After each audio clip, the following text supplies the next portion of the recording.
All right, folks, here's what we'll do. We're going to play a couple of pieces of sound, and then we'll take a brief break and get to Joshua Kahn Russell. But let me read one or two questions. Due to the nature of how capitalism need to find new markets, either by seeking to privatize what was public mainly, is it possible to restrain capitalism? I think it is, yes.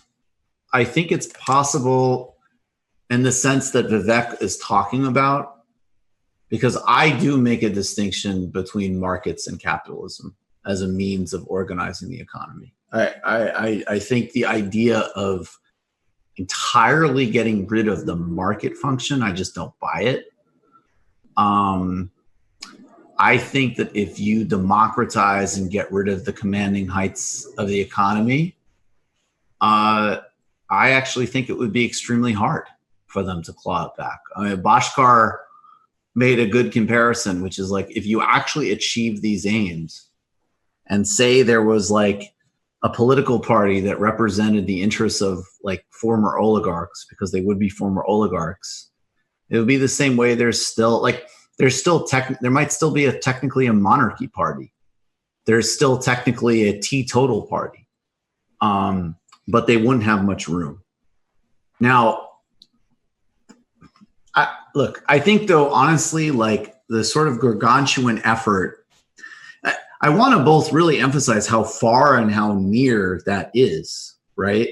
Because to take 60% of the economy and democratize it in a totally abstract identity on the internet conversation like Chrisman and I were having last week, we can sit and say, oh, that's just like extended social democracy and that's moderate, whatever.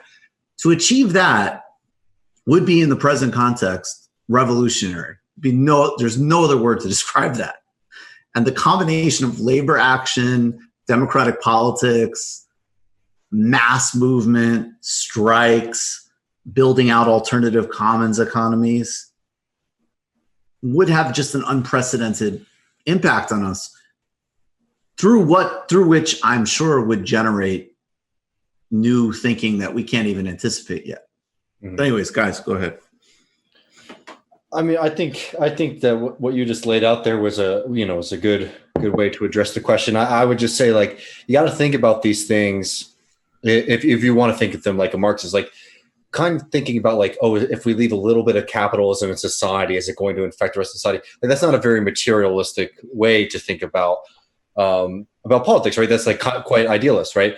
And it's hard to answer that question, is like the fundamental thing, right? Because if we're saying we have democratized and socialized, nationalized a significant amount of the productive forces in society, and a small portion of them are still, free market or somewhat like market socialism, it's just like there's so many contingencies there that it's difficult to try to work your way through them. I think, though, that there does need to be the first point. One of the fundamental points made, though, is as long as you have a system that rewards profit over all other things, the sectors that operate on that level are going to try to expand. And on a national level and on an international level, countries that still are operating under that mode of production will always try to access markets in other countries. That's the fundamental insight of Lenin's writing on imperialism, right? So you have, like, yes, right. Capitalism does create a need, through its own internal scarcity, to like expand itself, and then violently so on the national level. So that's true. But yeah, you can't think about it in a spiritual or like kind of idealistic, abstract way. You have to start to look at it in a very material way. It's like, in the Soviet Union, almost one of the first things that Lenin had to do was reintroduce some privatization measures just to be able to modernize aspects of the Soviet economy, right? It's a neo-lib. Yeah, he was a sellout. He was a capitalist. But it's just like those are material questions, and you could disagree with them, right, or whatever. But like that's how you would have to engage with that question. You can't engage with it in the pure abstract. But that is actually important. I mean, to the extent look, people should read and dive into everything, but the examples that are analogous to where we're at now historically are maybe to some extent unprecedented, but like, still the way power would shift in a place like the United States is absolutely going to be more analogous to parliamentary democracies, like not like a seizure of state power, right?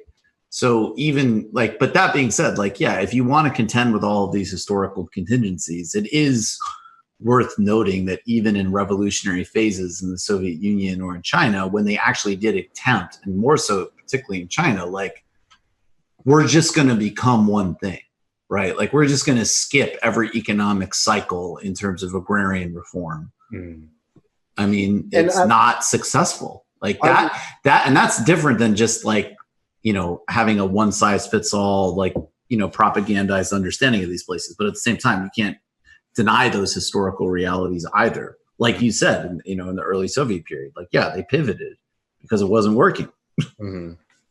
And I would just say, like, you know, just as like something else to think about too, is like, look, we also don't want to fall into the trap of, you know, saying people coming away from this conversation thinking that we're saying that like the market system is fundamentally like more rational. If you look at the the good book like the People's Republic of Walmart, you see actually how operating on a market level internally within a corporation is disastrous, right? And that's not a model that that's an inefficient model in that context, right? And that's the point, is like looking at different contexts and the very specific models and needs from what we're getting out of our economic activities. And like that's the kind of mentality I think that you have to be able to go in and analyze on, rather than a kind of, look, I mean, like, we're socialists because we think that capitalism is fundamentally exploitative, right? But we're also, historical materialists because we understand that within capitalism, there is the potential of socialism, which means that it's not going to be a flip. It's not going to be something where you just turn on the switch and it's like, okay, the light comes on and all the capitalism disappears like the shadows in the room, right? No, like, these are historical movements of our relations with one another. And we need to understand what the specifics of those relations are to be able to utilize them in a progressive, a socialist direction. Absolutely. Matt? No, I think you guys covered it there. You just watched a Michael Brooks show video. Subscribe to get them all. Why wouldn't you? Don't be foolish. Click subscribe below and become a patron as well. Patreon.com/TMBS. Thanks, everybody.